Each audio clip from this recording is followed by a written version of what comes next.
Колега Стевананджија,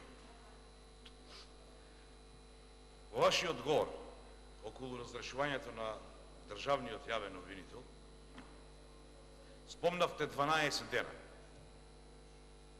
Стварно не сум ги бројал, а немам причина да не ви верувам.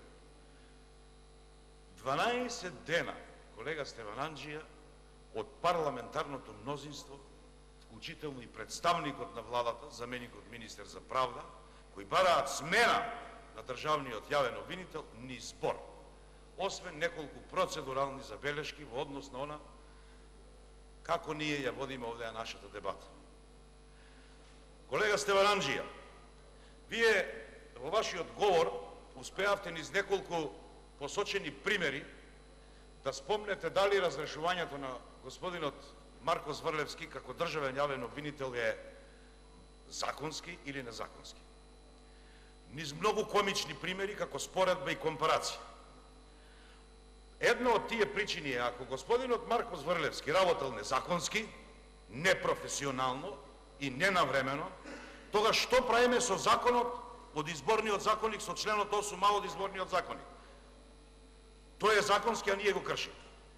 Во тој контекст, вие спомнавте повеќе примери, заборавивте можеби да кажете, во Министерството за култура има еден советник кој велеше дека музеите кои му ВМРО, ДПМН и Коалицијата за подобра Македонија ги изградил се инстант музеи. Сега нов советник во Министерството за култура е еден човек, врвен професор за себе тврдејќи, велеше дека овој народ е фекалија, дека е измет и дека е канализација. А Марко Зврлевски незаконски работел. А најголемиот професионалец во случајот е тој токму, Марко Зврлевски.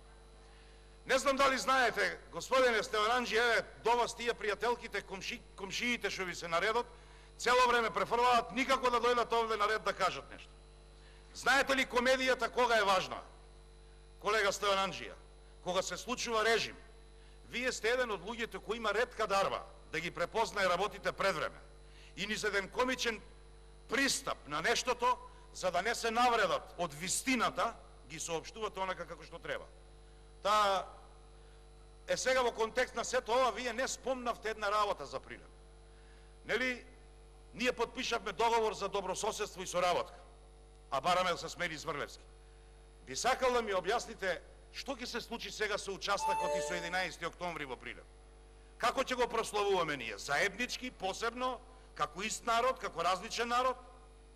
Тоа е многу важно, бидејќи во Министерството за образование веќе и се спремаат нови учебници со нова историја. Благодарам. Па сакам да знам и тоа, не заради мене, заради јавност.